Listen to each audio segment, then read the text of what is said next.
Abusuan so mo akwa bia no pen famra wa agenda ejumadi so baby e do no ye kwa akodi apomuden ho enkomo na anopaye kwan a e wo se ye fa so efidi ye motofo a na afen so no eye ye mofra omunu anidie mu ana kwan a ye befa so afidi omo na ya tonsa afre muamade nyina Janet Idwaben amo akwa kokopie mu Taifa Polyclinic odi ne juma as a nutritionist ewo eye ehonom waba enti ye ba behwe na yaji afutuo ne nkyerɛkyerɛ de afa kwan a ewasa ye fa so efidi ye motofo na afen so no eye ye ma ye ne omo ete eye afie Mami Jane bibia bokɔ de patwonya mena dum na ujumadi awudi ese apomuden juma ye ni ete sɛn patwonya me adum bibia ye bokɔ mpai wonti ase na nse won kyerɛkyerɛ wa futuo a wode eko ema Ghana ema wana ediso no dodo na ebo waba so ese waboa omo ama kyerɛ sɛ omapomuden ho nsɛm enkane ana ato nserepe no na atumi afa ne ntoma pa franti omo da wase patwo mesme de omase pa sɛ asɛm ne de ka kyerɛ na sɛ wuti a oye setie na wuti a eye de eboa aha na wanti a na eno no asɛ o sesa problems so how bebre ede aka eye o hawo ho anopa ye hwe infant and young child feeding ye ka ne sei a emu nkyerɛkyerɛ mu no eye na ete sei patwo me da se bebre me da tie fo nso ase ene of TV management nso ase so mama makwani anopa yi me te ha me no mbekasa alpha infant and young child feeding practices patwo ye ka infant and young child feeding practices ho a eye akwala ya wo ne foforo ebesi akwara wonya 2 years na didie akwara ya wo ne foforo peche eba besi 2 years okay na didie ahwa asem ne okay in the beginning ya sha here with the birth na akwara medical shows akwara na wo ne foforo na first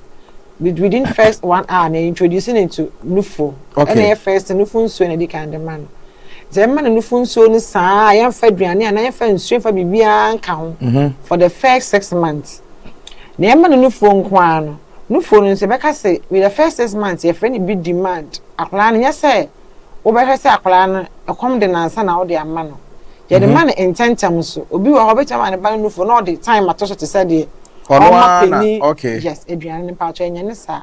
wo ma akwala nufo onu osu a akwala bi wo kra oda ho kra onsu mpo na wo hu se so ne kom de no atwan nti man intentam nti yes for beginning no more than 8 times a day but me fidi akwanu phone more than 8 times in a day and hour no so obi even 1.5 hour bia or say we fidi akwala and anything yes mothers and expressive breast milk ni bi ansi na at the time ma wan kasa mother na bia why exhausted na person wo da no okay give na nas obi biara wo nchen sa time na also so mu no obetimi de no phone so na ama akwala no tena no ansa na akwala no so say onya from also means na ye aduane foforo esa aka akwala na aduane okay enti jen mi twa no peche no eya doctor's advice ene mafutuo e kire se yawo na foforo no en wasa ye ma abotofo ana asa akwala ni nsuo gise wanya abosumi nsia paper twan ansa na ama ni nsuo paper twan na sabi oye mpanimfo okra mpo ne se ya ene se ma bo bottle ba ko yo me kra me ye pani o nsukom deme me feel se mani nsuo sebe abotofo na oba na no so ye nipa wo feeling so watenka ana omo no at that stage ni nsuo no mukon ana omo ni feeling for nsuo me pacho me da say me pacho no fun nsuo ni e de mo omo so okay the constituent of breast milk na ekuta nsuo more than 80%. Ti say nsuo say pacho ai breast milk enti me ba o milk na omo che no omo nya nsuo wo pacho nsuo natural nsuo pacho ai nsuo breast milk me I constitute because breast milk na liquid okay enti nsuo na nkasa e wo mu no e more than 80%. Ansa na other nutrients asan aka ho enti te say de o ma akwala wo de o ma o no milk na wo hwie nsuo foforo gu mu no o milk na elusi ne na ho de yes na ho de e wo mu anything yes e ho hia so be man so because nsuo no ni nyina bi wo nufo nsuo nim a plan ebenya wo okay enti my yenhwe frequency and consistency like from 6 to 8 months 2 to 3 meals per day and I was say dem akwara na aduane na na say nufo nsuo no di akwala bia na demand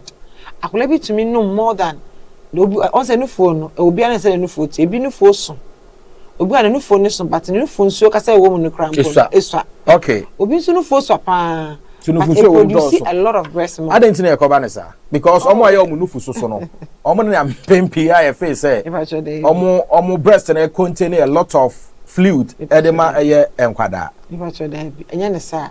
no phone no obi an hawa ne breast milk produce more breast milk be depending on nipa stress level the feeding habit into stress can put me ma fluid awo esote patron am want me produce enough breast milk se mother na stress a no for because no phone so ni ma Jane ma yen hwe obi a wawo na e bi a ofa oyawo mu atiti mu adwendwen mu obi a wawo fufuro se be de obeso ne ba adware ne like onya de obeye abeduru bi amana no onya osore kra do besi ne maneoma onya bibia begu ne so be man so tete no ena ade like a factor to say sa oba no nufu so e wasanka akwara ne enya efi ne ho no esote e passion esote bebre most times it even affect akwara na kasa kra wa wono no hey yes because onya nufu so kese man the mother is not of herself. As I said, it me kwa a very big postpartum depression. What we na I said the wild dream no account kakra no. Yes, it see be brave on my normal. Enya normal the just say oh we say unya mental problem bia. It obi timi wo bodam. Patron. Enya na kra. Oye okay now on we no. Oye okay oye fine. But o we ye no. Obi okra wa we na obefie no kwa dwan. Ebi ono na eko eba nse say na wawo no abetena fie ni obeda akwachin ahye nkola na head on ankasa ho ahye de wo because on nya preparations for that and ebi ani kunu so ebi abusive husband aso nya supportive husband into we na oda ho na ohwe kwa meko fie nti me dey didi na ho adwenje keke no on the hospital bed no they even give up na be na nya postpartum depression they need to be cancelled and taken to the yes nti common cry Emma bebre omo wa sebe omunya depression on my dream ni e do say kwada be community no say aba be common be common abe something e wo ho a enya adefofra afi na e ba e wo ho pa wow nyame nhira mo wa Jane amen nyame nhira mo pa yen to ayen common so na yen hwe enti akwara no ma from abotofo anye aba bedu eye abosomi ensia no wa me ate ase say betimi de you bet my introduce you before for their car breastfeeding no ho after when you're 6 months in aircon say from birth to 6 months in the patcho on fashion kan we kan fu nso ni nko a de be man intentem so na akola ne be no mo no so anufuo ni se o man anufuo ba ko a empem bebre ya ma menem say yo o mo se anufuo ba ko ye nsuo na ba ko ye aduane me patcho anufuo ni ba ko ne kura aduane e kura nsuo kura bibia enti de omo ye ne se o man anufuo we kakra pe na wajai na wasan dane akọ ba ko ne so me patcho enti sa breast milk no say wo hwe composition of breast milk na ye frame behind one the edikan any the edi echi enti wo di me patcho an enti wo man na ma akra ne di kan twen obon se nsuo na edikan ba obon se echire na afi won se mnifo na emu ayetek enti wo ma akra no fo na hwe se obenum no fo no se wo start ya no fo no emu ayedu e na ahyehye onum ni nyina ma no fo no entwetwe ansa na obedane no e de na the other one so na wanya ne sa na sa wudi kan de ma na odi kan twi nsuo ni nkwa se ye na odane na de na ba ha obefa aduane na obesan ba befa nsuo ni nkwa e wo ha se de na aduane echi de na ayetek no na aka echiri nti na abawofo no ma oba no fu a ebia na wo start on the left breast na start ya makwala ne no left breast ni nyina ema emu anya ha emu ya ha wi ansa na wa move na free ho e de na ba the right breast ni so na ebia esansa onum we ni nyina ma emu ya ha no a wo de ne ba right one so obedu onum kakra bi na bia na wa me ntontimi no bi into the next feed who send the money in an hour time na me patcho mani ko the right one when we okay mani ko complete ansa na o the other one okay o yesa o ma oba ni nya nufunsuo ni nufumu aduane bi akola no onya ni yie ehia ni nyina okay patcho tisane now Jane ma yen hwe ebrebe na wo se oba time bi etoche doctor anase pomuden ebuafo bra ebia ne ba abotofo a ontumi ni di wo behwe na persistent diarrhea bi so ne mudura e wo se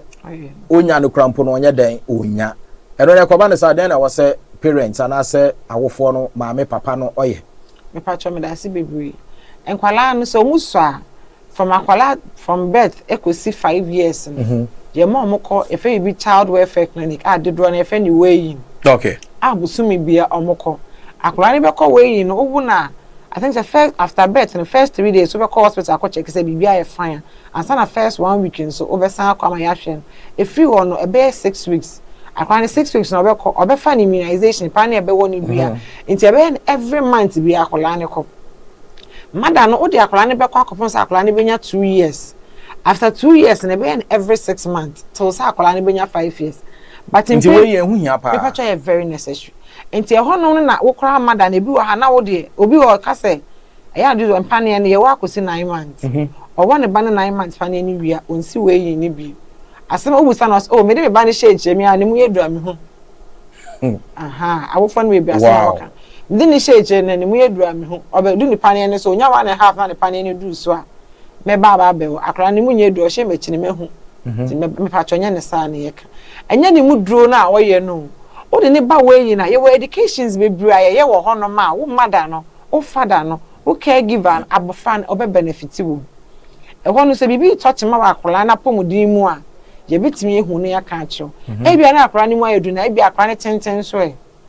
ne check akola ne tenten wo ho e ho no so be den ehu ana e bia obe plot wo dan ho obi wo so plot wo ne dan ho nti ne ba na odu be bia o ma hwehwe yes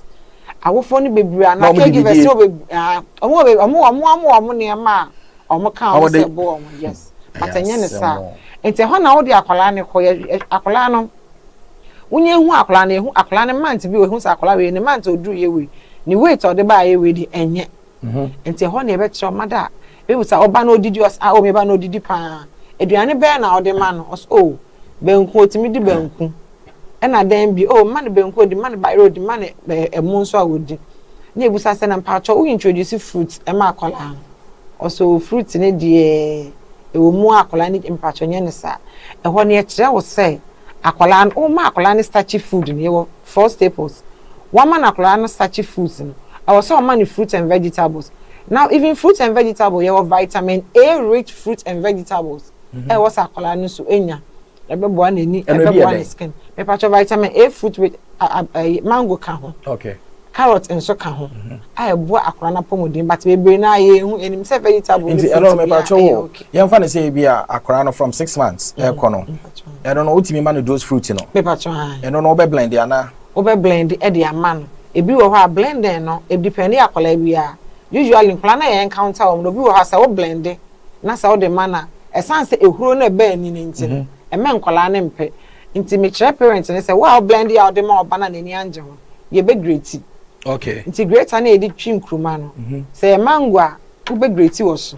nti de be ba mu na wo de atere etwi e wo bowl na wasesa mo ebi mu di ni sa ebi nso introduce finger foods ne wan kasa no okay wo betete ama akola no obedi nti eduane die no esunu sa de obi ansa na ne badidi e bia obi blend man e ba na o de man ba no die but we blend ma oba no enti mpacho e be change another e be man okay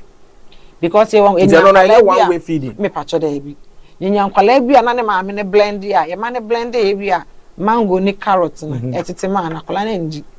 but time ma ne ma me ni chi mango no ene carrot na ye di atrimi ni etete ma na kwala ni nji obi nso ha ne ma me twa de ma na odi akwala ne shey na numu akwala ni di nti e cha wofo ne say fa bi diversity yensesa the feeding pattern na ye de ma akwala no nti enhwe se obi ba di ni say o se meseme ba ndi si obesesa wo de ne kakra e ahwe akwala ne didi great then mami mi say ye wo akwada ne mudro no e was say owe sen me pacho akwala say wo na akwala ne weigh less than or weigh 2.5 and less akwala ne underweight and so a low birth weight baby nti enye e was say akwala ne nya etra more than 2.5 eko okay and so wo na so ba ne 2.5 and less than 2.5 we a low weight baby we need to manage you on a lot of things akwala ni breastfeed akwala na ahosiesie na tade shem so be ma obe ohia more heat because akola ni esua akola so osua and the chances say obenya a lot of infections no very high. Okay. The immune system so from nti we ma okra akola ni yi. Okay. Mami mi sa obi a wawo a wasanka nufusuo eba sabi ne nufu mu na odi breastfeed akwada no obehwe so o nufusuo ne krampo no enye den emma akwara no otwetwetwetwe a emma na osu na otwe so na ama na pantan ebetimi aye ne ya enti no sa na botofa ya wo no na nufusuo obatan enya mfa ma eye abofra no at that moment no den na yeye Me patcho me das at that moment no say hospital na ye encourage you ma wudidi ye the breast pump massage nufu no say beba because nufu so dey ehia say eba but samba now within 1 hour they introduce according to breast milk midwives na ye wo inso e disi so no ye will be a dikanche edigu syringe me na dey gu akola nanu. Oh really? Me patcho ai because akola na nya nufu na ko start say onya temperature no ye she okay because ohia say so didi enti midwives no won nsuo bi aye infusion na edisi akola no health patcho dey good for akola health enti no omo fe eno na omo twen na omo dey ama akola na 5 mils ka no masa dey ama na fit akola no ma bon se na a hydrate na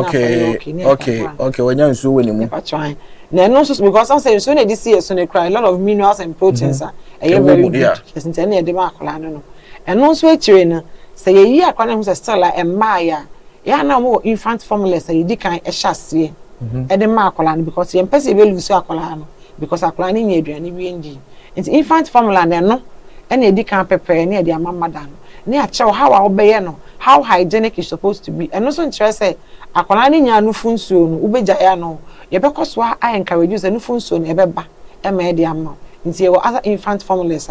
ye cancel mother no and I introduce mother no de ma nkwala no e wa bra ne maame nufu nsuo no emma and na say even po e wa bra kra ne maame no kra we free mu we bra owo akola no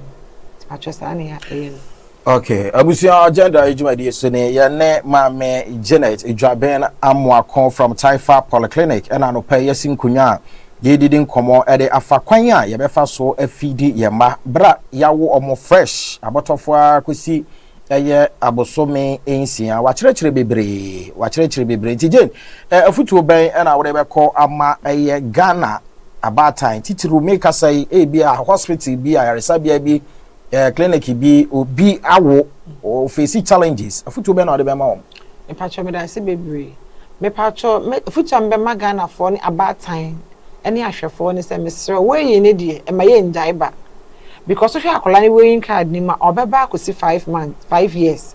na 5 years no me patcho ai me patcho 5 years na akola nya nti me ba wo say akola bi nya sabe age 4 kwa yegusu de ne ko weighing me patcho ni no dey and after 2 years na 6 months every 6 nti a year no be ko mu 2 me patcho ai okay every 6 months ni bi akola ni man vitamin A nti Ghana han kwala ni bebre enya elusi vitamin A bra o do 2 years no o ma we ni bi do na kra jai in 1.5 year onya be 1.5 pan ani wie pe no ni we na ton kwanta eno so enya ne papa sa papa nya ne sa eni ti ne ma vitamin nti bon se o mu ana pomudinfo ene nam say na mo bodawro ye ma vitamin A e wo schools mu